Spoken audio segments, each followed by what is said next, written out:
2 words, Revo Fitness. Here's a few more. Simple, 24/7, reformer Pilates, body scanners, massage chairs, squat racks, free weights, pin and plate loaded equipment, no lock-in contracts, no bullshit.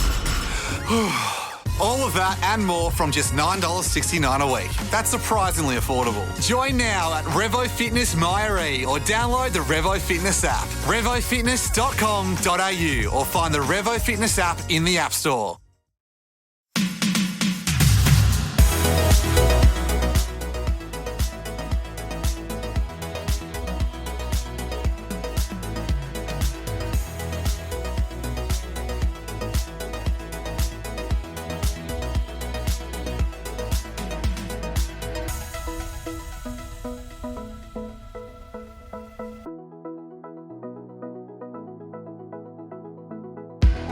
Hello and welcome to the Heart of It. We would like to acknowledge the Gadigal people of the Eora Nation, the traditional custodians of this land, and pay our respects to the elders both past and present. My name's Cam Daddo. I'm Ali Daddo.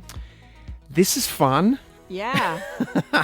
We get to introduce a chat that we had with Australian country music burgeoning on legend star Casey Barnes. Casey And Barnes. his gorgeous wife, Michelle, who's also a musician, we found out as well when we had our chat with them. And, you know, Casey's music his and life story, they're so deeply rooted in themes of love. And you'll really hear that in our chat with them, how much they love each other and they love their music. They share insights on maintaining a very strong partnership between them.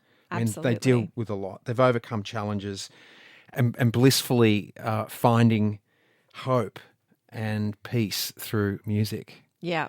Yeah. Casey really turns his personal experiences into relatable anthems. And we thought that that's why they would make the perfect guest for the heart of it, right? Absolutely. And they were. Yeah. They got to the heart of it in such a beautiful way. They absolutely Casey did. talks about the proposal, of Which course. is pretty funny. Yeah, absolutely.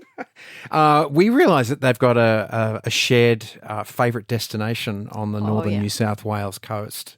So you'll hear about that as well. And of course, we share something with them. Our daughters, they've got 2 daughters. We have obviously 2 daughters and a son, but our 2 girls, their love of music and they're beginning to, well, certainly our youngest is setting foot in the music world, as are theirs. Yeah. It's a great chat. Please enjoy.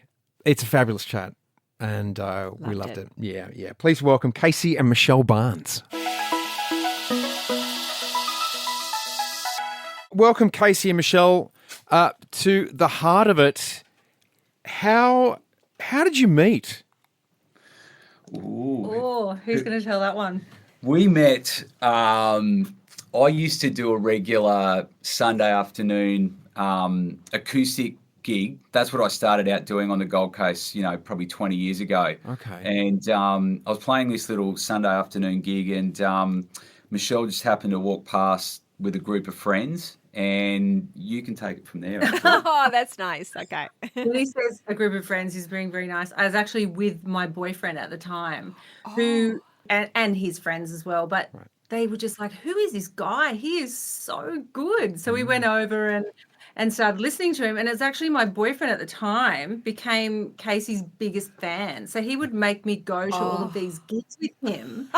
But we were definitely not looking at each other as boyfriend and girlfriend, because I'm 5 years older than Casey. So for me at the time, I just saw him as this really great young guy who was super professional and great at his job. And we started hanging out and talking industry. So we weren't even really looking at each other in that way whatsoever. We just became great friends. So it was a really nice way to start, to be honest. Yeah. When was the tipping point that you both realized, hang on a minute, this is more than a friendship?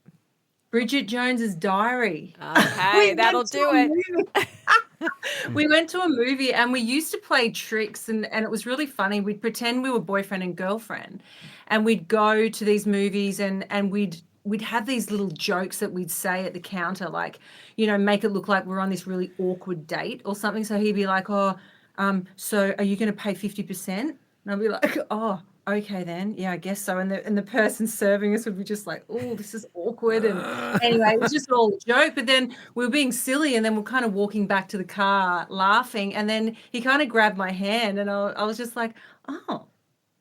And then it was nothing. And then as he was leaving that night, we used to always have a little cup of tea on the couch at the end of the night. We're just such great friends. And then he just kind of looked at me, he said, I just think I'm going to have to kiss you. And I started laughing. I was like, what? No, you can't. And then, so there was like this kiss, and then he went home, and we're kind of like, what happened there? That was like really strange. But then once we kind of took the leap, it was just like, what were we doing this whole time? We are just so meant to be together. Everyone else saw it. I'm going to butt in. My version of the story is slightly different. Okay. As soon as I saw Michelle, I knew. You know how you know, like as soon as she walked up, I was playing the gig, and I was selling my little independent CD at the time, you know, and Michelle walked up just to have a look at the CD.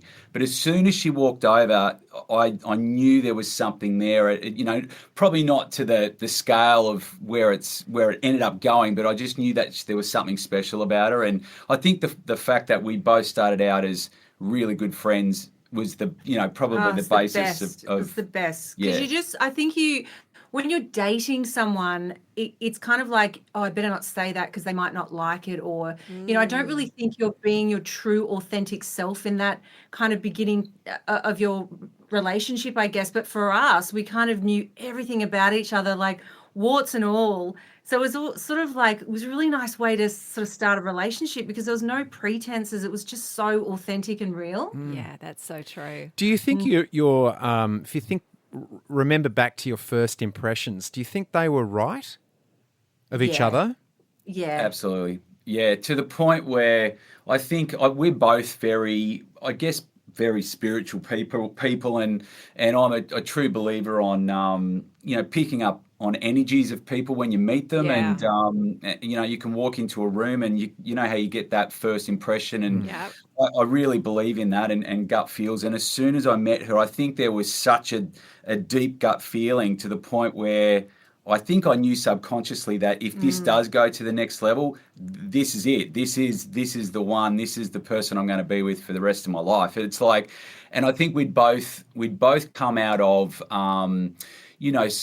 different relationships before we met one another. I'd had a relationship that didn't end great. Michelle had some stories from her previous relationship that we'd both been in, like before we met each other, and so I think we were a bit apprehensive, and we wanted to take things slowly just so that we didn't want to get hurt again. So that was Michelle, is your ex-boyfriend still Casey's number one fan, or has that changed now? It's a good point. I think so. I think he did actually come to your show recently. He's a really nice guy. He's a lovely guy. He's got good taste in music and women, clearly. So we kind of owe it to him, really. Yeah, there you go. Wouldn't have stopped otherwise. Yeah. Okay, Casey, give us the gossip on the how you asked Michelle to marry you. How was that experience? Oh, that's funny. It wasn't orthodox. It was it could be interpreted in probably two different ways depending on where you sit on things. But I wanted to do something different, and man, this could also sound like you're a super weirdo stalker, but we were both involved in music at the time, and Michelle was still singing in a corporate band, and so I knew that one particular night she had an event on out at Royal Pines, which is an event space here on the Gold Coast, and I knew what time the gig finished, and I'd planned to write a handwritten note and put the ring inside her glove box in her car. So when she got into the car, there was a note that just said, "Open the glove box," and there was the ring. And then I come from hiding from somewhere and pop the question. In hindsight, when I look back at that, there's a lot of red flags. It does sound a little bit weird. And well, it was because I'd had this really creepy guy that night kind of saying, what are you doing after the show? And I was like, going home, he's like this really weird guy, and he kept kind of loitering. And so I was walking back to my car with one of my bandmates, and then I saw this note in my glove box. Now, logic doesn't set in. It's like, how did this guy get in my glove, in my car to put this in my glove box? Like that wasn't even a thing. Logic was not a thing. So I'm thinking this crazy stalker guy has put something into my glove box, and I'm like, oh, look, it was hilarious. So I was not for a minute. He's smart though, because he knows I'd be onto it. Like if he booked some romantic getaway, I'd be like, what's going on here? He knew. So he had to do something that was way left field. Right. And it was just so funny because I was like petrified, and he's watching it like from afar, just losing it at me going, I don't want to open it. You open it. You do it. It was just so funny with my girlfriend. And then when I saw it, it was just this beautiful ring that we had kind of looked at rings, and I was picking very like low key, modest, because I never wanted to be, oh, I want that one, But he picked this amazing ring. Oh, you can see it here. It's actually Oh my God, it's incredible. gorgeous. Wow. Yeah, it's really beautiful. It's really unique. And I was like, oh, he saw that. And he's like, what about this one? I was like, oh, don't be silly. Like that's out of control. And so I just see this ring in the glove box, and I was just like, wow. And then there he is over on one knee in the car park. It was very funny, but it was so cool because I just did not see it coming. Yeah, well done. Well done, Casey. You went out of the glove box on that one. Well done. It's a little different.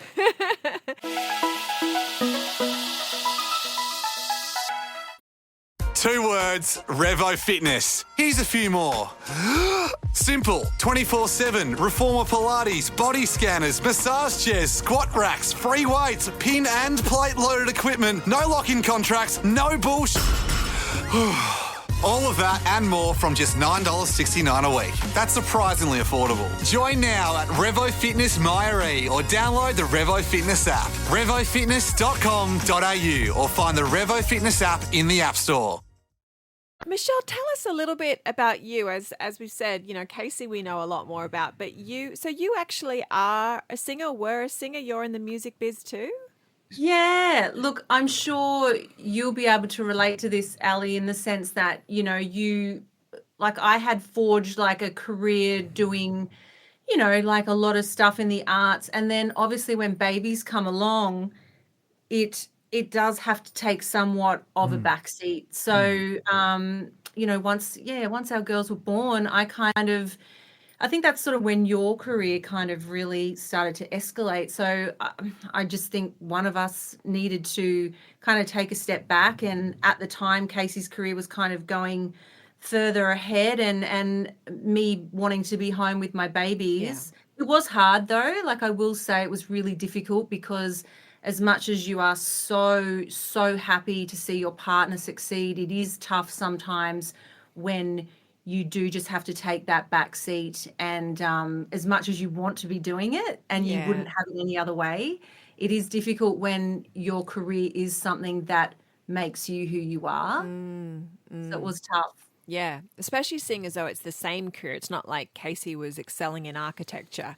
It's your field as well. So, I can see I have how a that really would be funny challenging. memory, actually. Wasn't funny at the time, but Casey, I think, called me and he said, oh my gosh, like I'm front row at Beyonce. Like it was part of, something that he was doing with work. And he's like, I'm front row at Beyonce. And I'm in tears at the time because my dog had just thrown up. My eldest, she was only a toddler at the time. She's crawling through the vomit. I'm bawling my eyes out because it was like this tipping point of, I am just so struggling on my own here. And then Casey called, of course, because he's so excited. He couldn't believe he had this opportunity. And I was so excited for him. But then here I am kind of just going, oh, this is just so, it just was just this moment of, and that's how it is right now, We now have a phrase, don't we, honey, that we use for those moments that we actually stole from Paul Field and his wife. Well, yeah, you use it more than I do. Yeah, for sure. Which is, we live in 2 very different worlds because I'm in your world, Michelle, and Cam's in Casey's world, where I'll be at home with the kids and fixing the dishwasher that's clogged. And Cam's like, I'm in the south of France sipping champagne and about to get into a Ferrari for luxury escapes. And it's like, go have a great time, sweetheart. I'm That's it. so And you're so thrilled happy for you. for them. You're so happy for them, but you're also just going, gosh, this is just so removed from where I am right now. They're different worlds. So Yeah. now that you've mentioned the kids a couple of times, are they following? How old are they, and are they following the musical footprint? Well, can I say? I should say plural. Well, can I just say on that note too? I noticed. Is it your daughter? Your eldest daughter is into music as well. Plays and just did her first gig. Youngest. Did I see that? Her youngest. Yes, yeah. because when we saw your daughter, I was like, they look Yeah. like they're sisters, number one. Yeah. And they Exactly. sound alike. I was like, I showed the video to Cam. I'm like, it looks like Bodhi. Like, this is wild. They need to become friends. I was spinning out as well because I saw that and I could relate to how proud you both were. And I guess we're going through that same feeling at the moment where both of our girls have naturally got into music. We've sort of deliberately tried not to push them in that direction. We've sort of, introduced them to music. They've picked up a guitar and they've both got into it. But our eldest is, she's 16, Charlie, and she is just obsessed. Like, she plays every day and she's just getting to the point where she's far, far better than I ever was at 16, put it that way. It's it's crazy. Yeah. Well, I mean, I've been saying this about Bodes as well, that, I mean, when you were 16, Casey, with all due respect, there was not Ultimate Guitar and YouTube videos and all those, I mean, incredibly generous artists out there now showing how things are done and how to do stuff. So Bodhi's picking up all the, I mean, it's like, yeah, I'm the same thing. She's way beyond where I was as a teenager playing. Yeah. I think my mum was the one that got me into music. She had a handwritten, this is how much things have changed, a handwritten notebook of all her favourite songs. It was old Beatles tracks and James Taylor and, the Rolling Stones and Elton John. And she would loan me the notebook and her acoustic guitar, and I'd sit in the room, in my room and try and teach myself how to play and, read the lyrics and the chords above every lyric. Yeah. And that's how I learned. That was before the internet and all that stuff. Were you one of those guys that actually? I sat next to the record player, and I would have the lever that flipped the needle up and down, and I'd knock it back, and I'd listen, and I'd be like, "What's he doing there? Like, what's James Taylor doing there, or Jim Croce? What's happening there?" And then I'd knock it back again, and I'd put it down and play it and try and redo it, and their tunings were always different. I'm like, "Oh, this is." Absolutely. And there's so many weird serendipitous things that actually, like, it's getting a little off the topic, but I remember one of the first CDs I got as a teenager was Bryan Adams' Greatest Hits. It must have been for Christmas, and I sat in the bedroom, exactly the same thing, learned how to play every song note for note, and always had this vision and dream of one day that's what I wanted to do. And I think I knew that from, a younger age. But funnily enough, fast forward to, I think it was 2005. It's a long story, but the first big break that I got in music was opening for Bryan Adams. And it was just a spin out that actually happened, Yeah. That's And what cool. was even a bigger spin out about that was he picked me out of the audience. Like, I'd been selling all of Casey's merch and I just walked, as I was walking in, he chooses a girl out of the audience to sing the song that he did with Sporty Spice. So he's just gone, Oh yeah, it's a great song. It's a great song. Yeah. I knew it too. Yeah. But he's just like, you. And I just was like, I was like Courtney Cox out of Dancing in the Dark. And then all the security came over and they're like lifting me up to the stage. I was like, what? This is crazy. And and then it was funny because we were in Mudgee at the time. It was like Day on the Green in Mudgee. Yeah. And then he said, oh, where are you from? And I said, oh, I'm from the Gold Coast. And the whole crowd just booed. And I was like, I'm thinking of moving to Mudgee. Yay. And then they said, what do you do for a living? And I thought, if I tell them I'm a singer, it'll just be. So I said, I'm a legal secretary. It just Just happened to be good at karaoke, and I do know the words to When You're Gone. That's it. Exactly. And he said, and as I started singing, because they normally have they have it quite the mic quite low, because often no one can sing that gets Yeah. up. And then I started, and of course I'm singing the harmony. Yeah. And he's like, he looks at me and he goes, "Legal secretary, my ass." Yeah. And it was really, really cool. So we both got our moment with Brian. That's amazing. It was very cool, and she actually freaking nailed it too, which was it was one so of those fun. cool things. It was like it was life changing. I loved it. Oh, yeah. What's it like at home for the four of you then, or on road trips? The four of you singing together all the time? No. Well, at home, it's constant singing. Yes. Like I'll walk in if I've been out for the day, and it's the best environment to come home to. Like I'll walk in and open the door, and I can straight away hear Michelle singing and Charlie singing and playing the guitar and Emmy singing, and sometimes, you know, they'll get into like a 3-part harmony thing, and I don't know, it's nice. it's But we're pretty not cool. the Partridge Family who sit around, you know, with the guitar and, No. and sing together. It's kind of like just little moments of we're off doing our own thing. But yeah, it's cute. It's nice. It's like I feel very blessed that we could all sing, because it's like if there was just one that was really tone deaf, Yeah. it would really suck for them. Sadly, that's me, Michelle. I'm the tone deaf one in the family.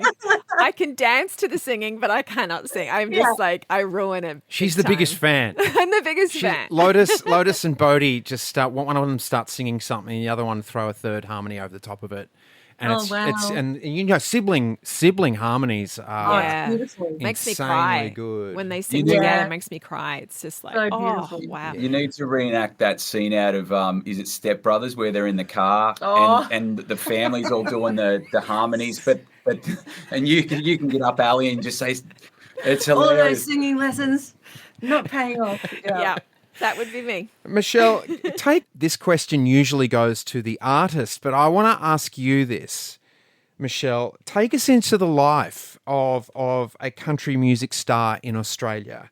As a partner, what do you see? Your man is having a lot of success, and how from your perspective, what is that like?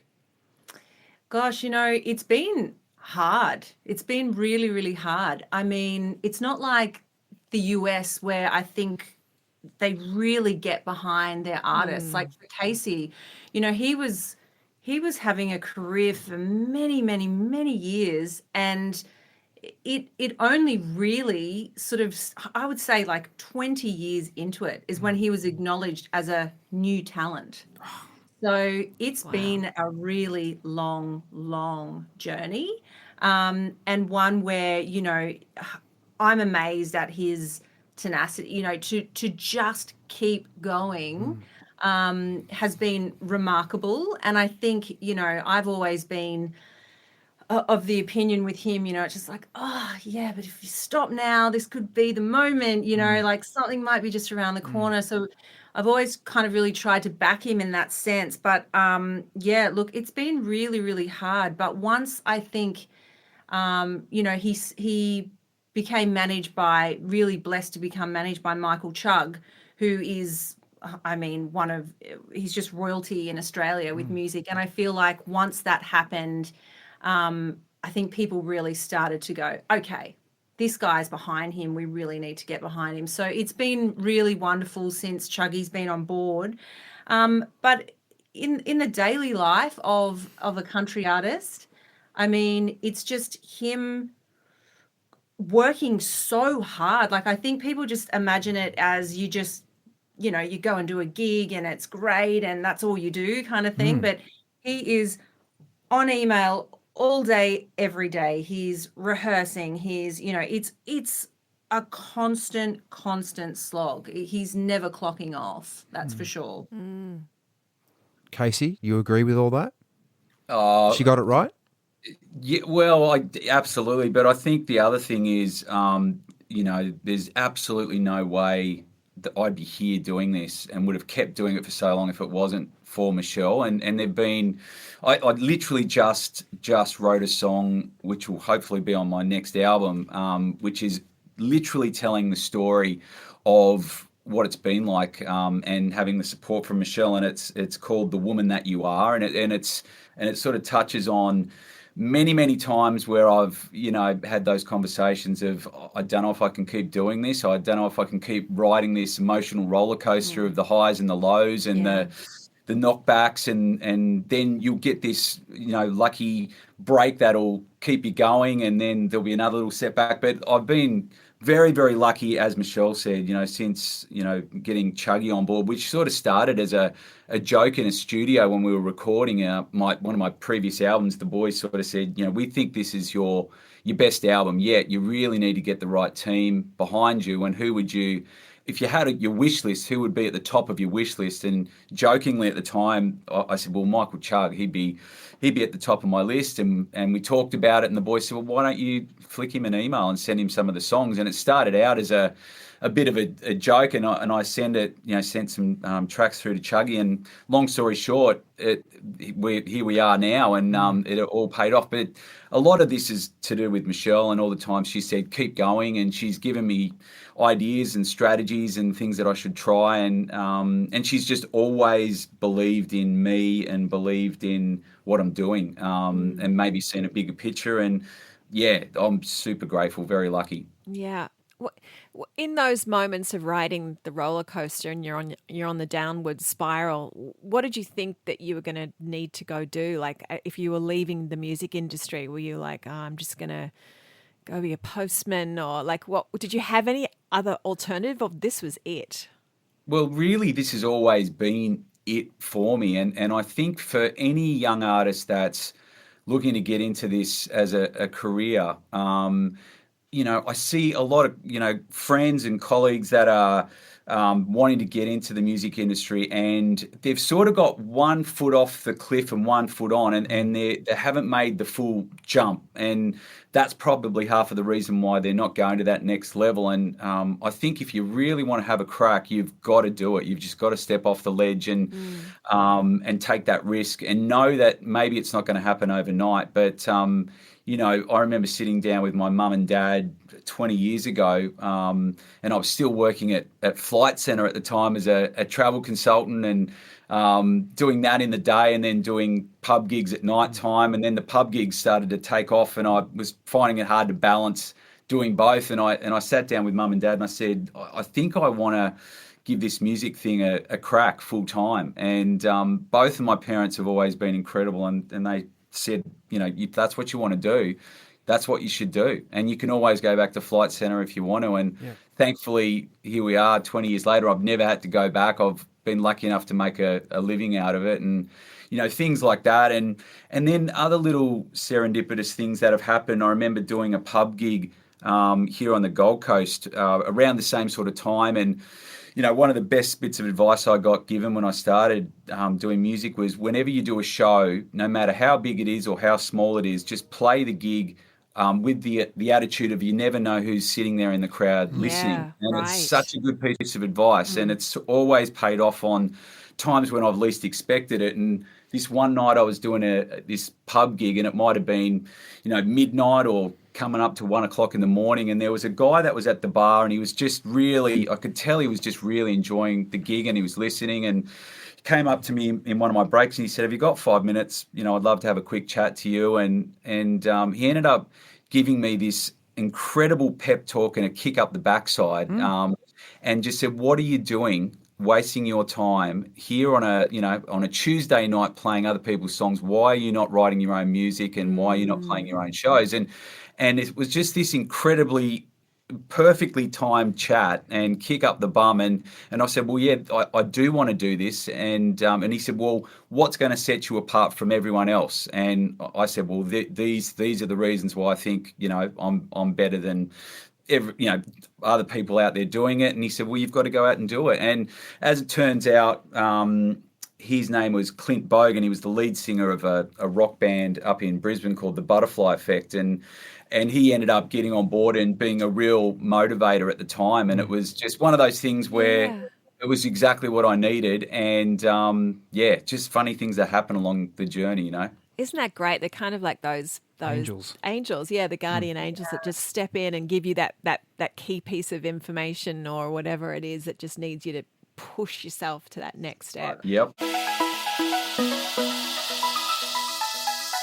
We lived in the States for 25 years and you know, Keith Urban was massive. Like he was, you know, just winning all the awards in America and everything. And we moved back here and it was almost like people knew him, but like, oh, Nicole Kidman's husband. And it was really kind of I mean, of course people know him, but it was kind of this interesting thing of like, this is an Aussie who's done unbelievable stuff in America, and he still almost didn't feel like he was getting the kudos of what he deserved in Australia and being so proud of him. What is it about country music in Australia that you feel doesn't quite get the push or the experience or the love that it so deliciously deserves? Because we've got some incredible country stars here with voices of just absolute angels.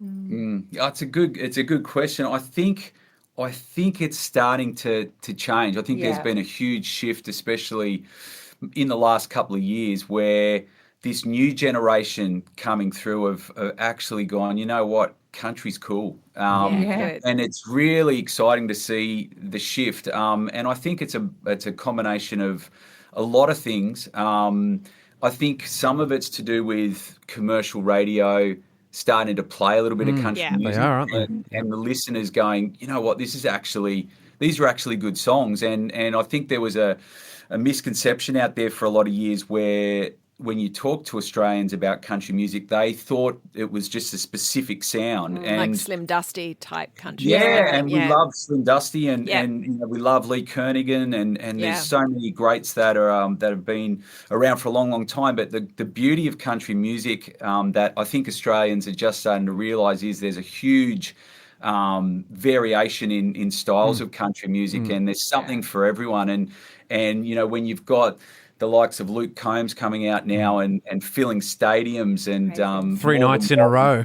It's ridiculous. And you watch the fans and you see country come to the big smoke. And like we went and saw his show in Melbourne a couple of weeks ago, and it was just so cool to see all of these people that have come from regional parts of Australia. They've come into town, you know, they've filled Marvel Stadium, and it's just so exciting. And it's blowing up. It's really, really, really exciting. So I think there's a bit of a shift, and it's probably a great time to be a country artist. You know, it's been a struggle, but it's starting to turn around. Yeah, good. It's great. Can I just take you back just to one thing? Australian Idol is on TV at the moment, and I know you have a relationship to that, Casey. When you say you'll see the young artist and they got 1 foot on the cliff and 1 foot off the cliff, what would you say to those guys? You know, who are there? They are. There's a country guy on there. You know, who's obviously, you know, very well established in the country world. Anyway, his name escapes me at the moment. But what does that mean to step off the cliff? It means there's no safety net. It means that, you know, don't be afraid. I think one of the things that stops everyone in life, doesn't matter what they want to do, what their goals are, is the fear of failure and or embarrassment or ego or whatever it might be. And I think you know, if you can let go of that and realize that there's going to be times when it's going to be tough. There's going to be times where it's not going to always go the way that I want it to, but I'm going to learn from it. I'm going to grow. I'm going to try and get better every day. And, you know, you don't necessarily need to rush things. I think that's where I'm lucky to have that little bit of wisdom behind me now, even from going on Idol. When I was on the show, I was probably a little bit older than a lot of the contestants in the top 12 the year that I was on. And it was this funny little bubble that we lived in while we were on the show, where it wasn't really what reality was going to be like. You know, we were pretty lucky. You know, we were living in this, when we were on the show, we were living in this beautiful mansion and, you know, on the water down in Sydney there, and we had a full-time chef and bodyguards and luxury limos taking us everywhere. And I think some of the contestants got into this idea of, well, this is what life's going to be like now. This is it. It's never going to be the same. And then there was this massive reality check of coming off the back of the show of realizing, okay, well, now I'm back in the real world, and now this is when the real work starts. And I think I was lucky enough to have that little bit of wisdom to know that, that was a great opportunity, and I made some new fans and I learned a lot of stuff. But now I've got to dig in and do the work and try and make the most of this opportunity. And yeah, that's a big thing. But yeah, it's for anyone that wants to have a crack, you've just got to know that, sometimes I'll have parents of, kids that are super talented reach out to me online and ask for some advice. And, sometimes it's not the advice they want to hear, in that give it time. You don't want it to happen too fast, because if it happens really quick and you're young, it can disappear really quick as well. Interesting. Michelle, how are you guiding your daughters with the music? Are they like gangbusters for sort of, we want to be putting out records? I mean, are you sort of being the momager, as they say, already? Yeah, look, I think I'm the one kind of, really looking at it from the nuts and bolts, in the sense that I'm like, okay, what will it take? If this is what you've chosen to do, I'm being quite, logical about it and going, okay, well, I think you need guitar lessons. So, this afternoon I'll be driving and taking the girls to guitar lessons and developing that way. And I think that also will then determine, do you really want to do it? Because if you love it, you'll do whatever it takes to, to get there. And, I want to make sure that they want to do it. Like, I did not at all say to them, you should get guitar lessons, but I would suggest it, like, oh, maybe now that you've started your music course at school, did you want to maybe get some lessons, or you happy not to? Oh no, I'd like to do that. So there's been no from either of us. Yeah. There's been zero pushing either of them into that field. It's just been, let's see if it organically goes there, which it has. Yeah. And so now it's kind of like, all right, I think they are really taking it seriously. So let's try and get them some lessons. And, I'm looking at a pink acoustic guitar currently, that our eldest is very keen on. Is it birthday soon, or is it coming up soon? Okay. So I'm like, oh, maybe, it's okay, you're serious, let's get you a real guitar. You know what I mean? Nice. So That's good. yeah, but definitely navigating it in the way that letting them organically choose it. I mean, my parents were very much like that. Casey's parents were very much like that. There was never a, show mum behind either of us going, okay, it's been very organic, and I think that's the way to do it. Yeah. And you guys would be the same, just that, how proud you are of your kids. It's just, that's the best feeling when you just sit back. Sometimes I'll just hear Charlie or Emmy in the bedroom playing something, and I'll just sit and listen and just go, that's just so cool. It's awesome. Yeah, I mean, I think we both feel the same way. I'm going to say me slightly more, only because I have no musical talent. For me, it's just like this magical thing that's happened to our kids that just really blows my mind, that they can sing as well as they do. Are they all musical? All the kids of yours? They are. Yeah, our son, he's the middle. He's got a beautiful voice. He doesn't use it. He's actually he's creative on the food side. But our two daughters are very musical, really beautiful voices. I think Riv got dragged to enough of my gigs in LA to, the amount of times I'd be playing there, and then River would be front row, and he'd be crawling on the floor. He'd be lying under the chairs. He'd be lying on his mum's lap asleep. And I think he was just like, nah, I don't want to do this. Yeah, he was I'm watching Dad work his ass off never up having there. a career in that world. That's for sure. You'd have some stories to share of your time in LA, I'm sure. Gosh, I've been lucky to spend a bit of time. And actually, when I wrote this song about Michelle, I wrote it in LA with, funnily enough, another girl who was in the top 12 on Idol with me. Her name's Hayley Warner, and she's gone on to become a really prolific songwriter based in LA, and she's written for some huge artists. Katy Perry. Yeah, Wow. yeah. But I really, really love LA. I think it's a great place, but I've got probably more of a connection now with Nashville because of the country scene. But yeah, LA is definitely one incredible place. How often do you go there to the US? And do you both go there, or do you just go? No, I stay. I've got a business back here, and the girls obviously being in a really kind of important time with high school and everything, I stay home. Okay. Yeah. I've started to go a lot more frequently now. I guess over the last 4 or 5 years since signing with Chuggy, and we were lucky enough to get my O1 visa, which means I can go back and forwards and work. And we've had a few little lucky breaks over the last couple of years. It's funny, like certain festivals and stuff that were on the vision board, or one day I want to tick that off the bucket list. We finally have got to do a few, and in particular, there's a huge festival called Stagecoach, which it happens in California the week after Coachella, and I've wanted to play it for a decade, and it's just again one of those, going way back to that bit of advice of play every show as though you never know who's in the crowd, right? So 12 months before that, we were playing CMC Rocks, which is our biggest country music festival here. And I didn't know any of this was happening in the background, but we're playing our set on the main stage, and Chuggy's off to the side, and someone, actually a lady, came over and just said, "Who is this guy? I really love what they're doing." And as it happens, she's the promoter, the booker for Stagecoach, and Chuggy and said, "Well, this is Casey," and anyway, cut a long story short, we ended up getting our spot on Stagecoach. Congratulations! It was just so good. Have you done it yet? Did you play the stage yet?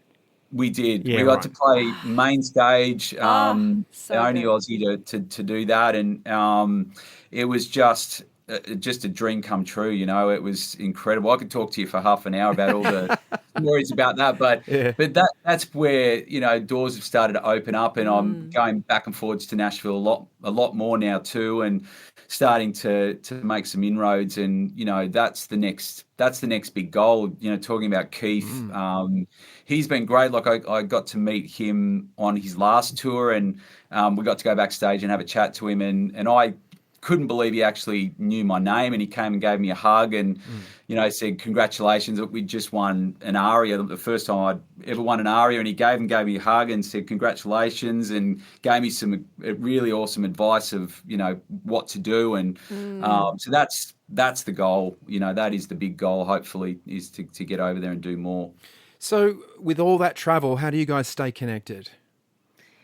Yeah, it's a good point. We've just been so lucky in our relationship. Like, honestly, I don't know how we do it.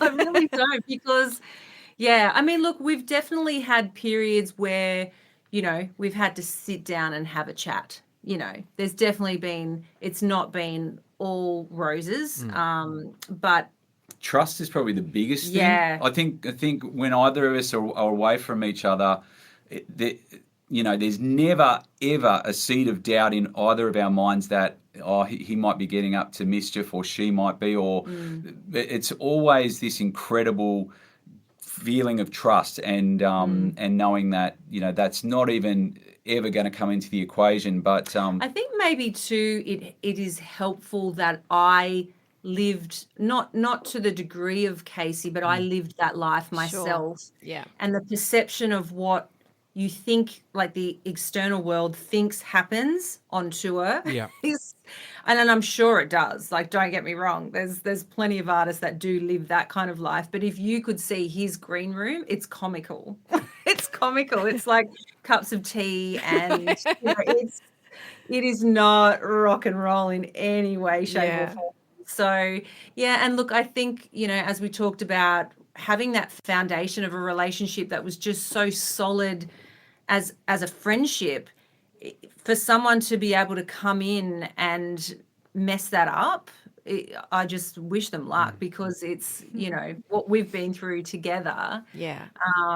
I don't know that anyone could ever really come and rock that in any way. It's been a journey. We've been through a lot as a couple, and I think just that solid foundation that we had.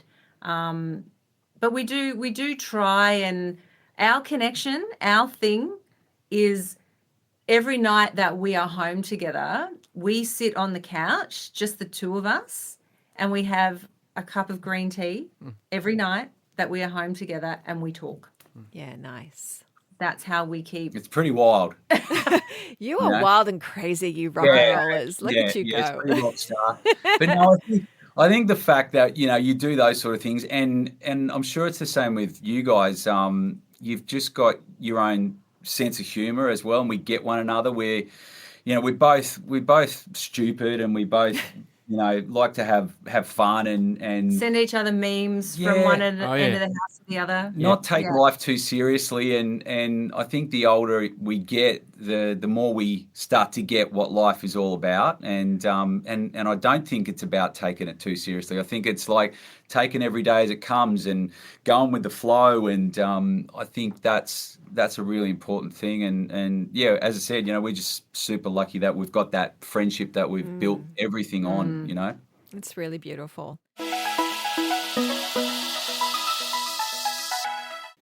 Two words, Revo Fitness. Here's a few more. Simple, 24/7, reformer Pilates, body scanners, massage chairs, squat racks, free weights, pin and plate loaded equipment, no lock-in contracts, no bullshit. All of that and more from just $9.69 a week. That's surprisingly affordable. Join now at Revo Fitness Myre or download the Revo Fitness app. RevoFitness.com.au or find the Revo Fitness app in the App Store. You do write songs, Casey, from the heart and some of the experiences that you had in your life. For you, Michelle, how do you feel when you hear Casey sing a song that reflects a piece of your shared journey? Yeah, it's actually the biggest one for me, which was amazing, was when my dad passed away. He wrote a song about his own feeling on that, which I guess when you're going through that yourself, you don't really stop and kind of think about how they would be dealing with it. And I still remember actually Chris Martin writing Fix You, which was about Gwyneth when they were married at the time when her mother, was it her mother passed away? I think. I think her Or was dad. it her father? I Her can't dad, remember. yeah, Sorry.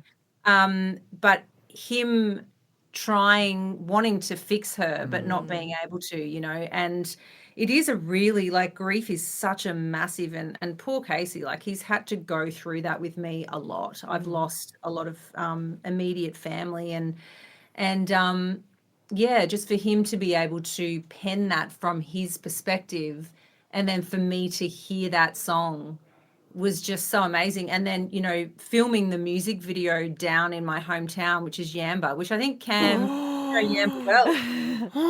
His favorite place on the planet. Let me tell you, we knew when the Daddo boys were in town. Yeah, we do that every September, every year. It was a time for, all the girls in our area. We all knew when you guys were holidaying. Let's go to the Had beach no and find idea. him. Absolutely no idea. I have heard that before, and Ali and I were there a little while. Oh, it was last year or so, and I swam from Convent Beach across to the surf beach and did that swim, which to me was Yeah, always beautiful. a panic. Like, holy crap! Because I definitely saw Noah's Arks out there when we were surfing. Oh, you would.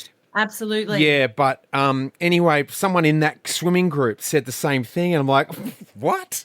What are you talking about?" Oblivious. We were obviously very polite about it. Clearly, it's still my most favourite place. Anyway, so I digress. Yamba. Yeah. So we filmed the music video down there, and my dad was a deep sea fisherman, so shark thing. He saw plenty of those, but so we filmed it, and it was all on a trawler, and it was just it was the most amazing experience. It was just really special to me, and I guess through Casey writing that song and that whole experience was just the most healing thing for me. It was beautiful. I'll try and give you the short version of this story too, but again, without getting too out there, that song and how it came about is still to this day is probably one of the most trippy things that has ever happened to me. And when Ted passed away, we had the service down in Yamba,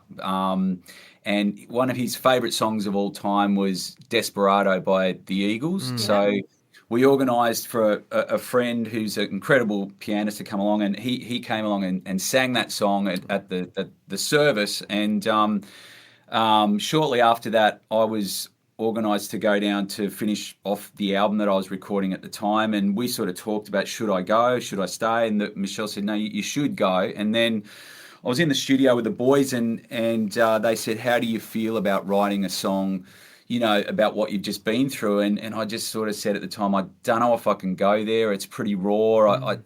I didn't know at the time, and we tried to work on something on the day, and it just didn't happen. It wasn't flowing. It didn't feel natural. It didn't feel right. So we left it and we parked it for the day, and came back the next morning, and we were both sitting around the studio with a cup of coffee having a chat. And Michael Painter, who I do a lot of writing with, had no idea of that backstory at all. And he sat down at the piano just to noodle and start playing, with some ideas. And the first song he started playing was Desperado. And I just lost the plot. Like I just lost it. And the boys were like, "What's going on?" And I just said, you don't understand. That was Ted's favorite song. And this song then just happened, and it wrote itself. And it's a song called Set Sail. And it's all about when it's your time to go, it's your time, and you can't fight against the current. It's a really deep song. And it was nearly like Ted was getting a message through the song, through me, to get to Michelle and Michelle's mum, Chris, to go, "It's okay, it's all right. I'm still around. I'm going to keep an eye on you. It was my time to go." And it's just a really, really deep song. And it's meant so much to a lot of people too. Exactly. Yeah. Like, I don't play it at every show because it's a tough song to play. But when I do, without fail, there'll be someone that'll come up at the end of the night and share a story of, I can remember we were on tour in the States, and a guy came up to me at the end of the night and he said, "I wasn't meant to come tonight, but I did. My father just passed away, 2 weeks ago, and I must have been meant to be here to hear that song." And it's just it's sort of grown legs, and it's just one of those songs. We've had it. Casey's and we lost a baby as well, and Casey wrote a song about that as well. And I mean, it's a great way. I think for men, women we're probably a lot better at being able to talk about our feelings and go through those experiences. I mean, I went and sat in support groups when we lost our baby, but Casey, I mean, music was his way of being able to express his grief, I guess. Yeah. So it's nice for him to be able to do that. I'm so sorry to hear that. That must have been heartbreaking. Yeah, it just feels like such a lifetime ago. There's been so many different losses that you just go through it, don't you, with life? Like it just all of these different losses. And then, Ali, you are just such a big part of my life in the last few years, because I went through early menopause. Okay. So without you, I don't think I would have got through that time. Honestly, I just felt like I couldn't relate to anyone talking about it. Yeah. And then I saw you, who was someone that I idolized, at the time, that I probably was checking Cam out in Yamba. I was just as big a fan of yours. And to hear this, beautiful woman who had this successful partner and her own career kind of navigate that time, just meant the world to me, because I finally felt like I could identify with somebody going through it. Yeah. So, I felt like I kind of went through so many losses. I lost my brother. He was 39. We lost our baby. My dad died suddenly when he was on his way to our house. It just was like bang, bang, bang. Yeah. And then hitting this menopause time was just like, are you joking? Yeah. Yeah. Yeah. And trying to, still be present as a mother and a partner, and all of that stuff was just so hard, and we got through it. It's just, but thankfully, having someone by my side who actually was willing to ride that wave with me, I feel so lucky. And it sounds like, Casey, you had your music as your cathartic release. Yeah, definitely. It's weird. Blokes find it a little bit harder to get stuff out, but for some reason, I can go to a whole different place when it comes to writing and performing. There'll be times where I'll sing those songs and I'll just be off in another world. But it's because I'm connecting to the deeper meaning of the song and what that's probably doing for me. Yeah, it definitely has helped a lot. That's for sure. And that's one of the reasons that I just love music in general so much, because the connection that you get, through the songs and through your music and a crowd, and that energy that you can exchange through performing is just hard to beat. It's the best thing. I've only just learned an interesting thing because I sang for a living and I sang every day, and I only just learnt how unbelievably beneficial singing is for your nervous system. Yes. And your vagus nerve and all of that. I had no idea that I guess it makes sense because meditation, is the and all of that humming and that sound and the vibration is actually a reset of your nervous system. Yeah. So it's no wonder people find music and singing so cathartic and like a really amazing therapy, I guess. Yeah. It is. Yeah. I mean, and I always say, I've never been a churchgoer, but my church is live music. That's when I am most connected to people around me. There's a spirit that just rises in my body that I'm like in tears listening to music that I love. It's just there's nothing like that experience of that. Agree. Thank God that AI can't take that away. Yes. That's right. Cannot. It's a scary time, but you cannot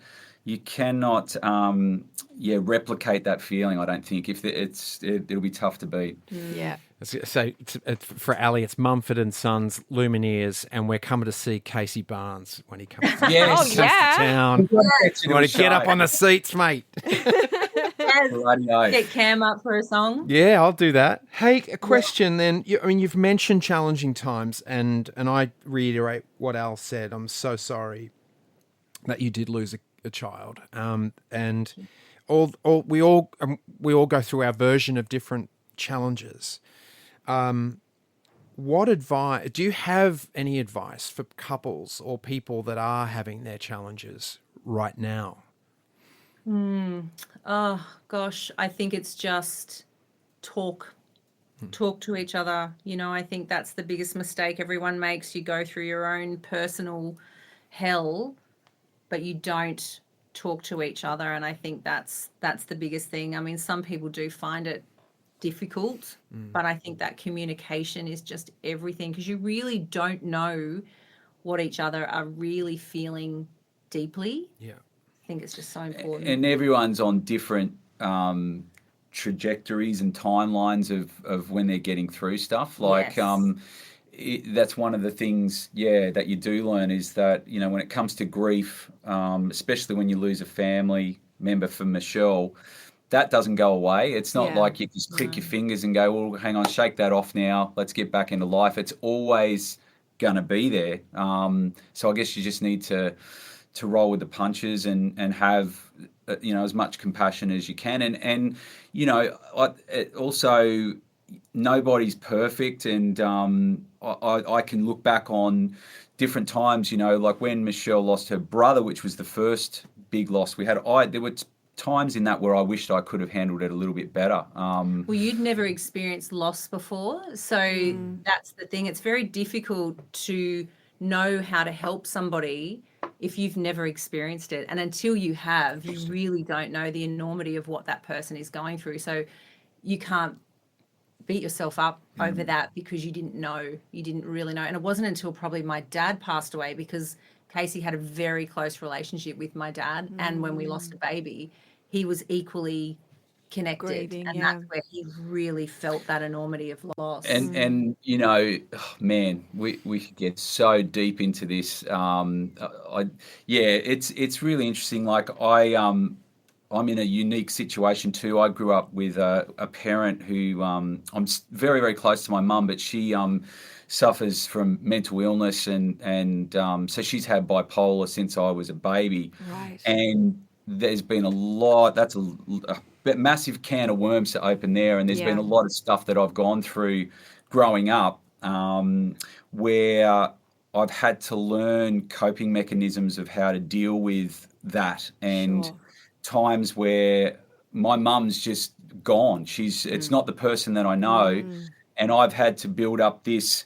I don't like a lot of that feeling. Like I've built up this barrier of numbness sometimes to horrible stuff that's happened, because that's my only way, growing up, I could cope with it. Yeah. And I don't like that. I wish there was a way to magically fix that. But sometimes when you do go through, stuff that happens in life, that'll come back. That habit will come back, because that's sort of what you've been used to. But that's, everyone's got their own story, and I think the more compassionate we are for each other in general, it's everyone's got stuff going on. That's right. That's for sure. That's exactly right. Yeah, there's a phrase that I've heard where what you did to survive your childhood can sometimes destroy you as an adult. So it's, you had to do that to survive, your childhood. And, I understand that from my perspective. You compartmentalize things so you can keep moving ahead as a kid. You don't know you're doing it, but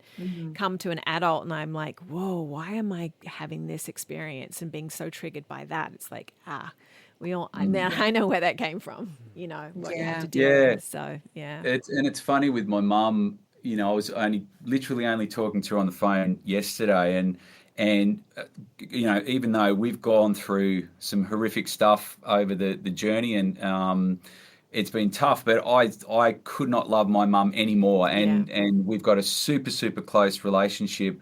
And even with her own challenges with her mental health, she is one of the wisest, most she's just tapped in. She gets so many things, and she always teaches me a lot of stuff about, letting go and not trying to control things as much as we all try and do in life, and just letting things flow. And she's taught me a lot, which I'm grateful for. So it's interesting. Yeah. Guys, thank you so much for coming in and speaking with us. And yes, our podcast is the heart of it, and you've given us a lot of heart. And so thank you so much.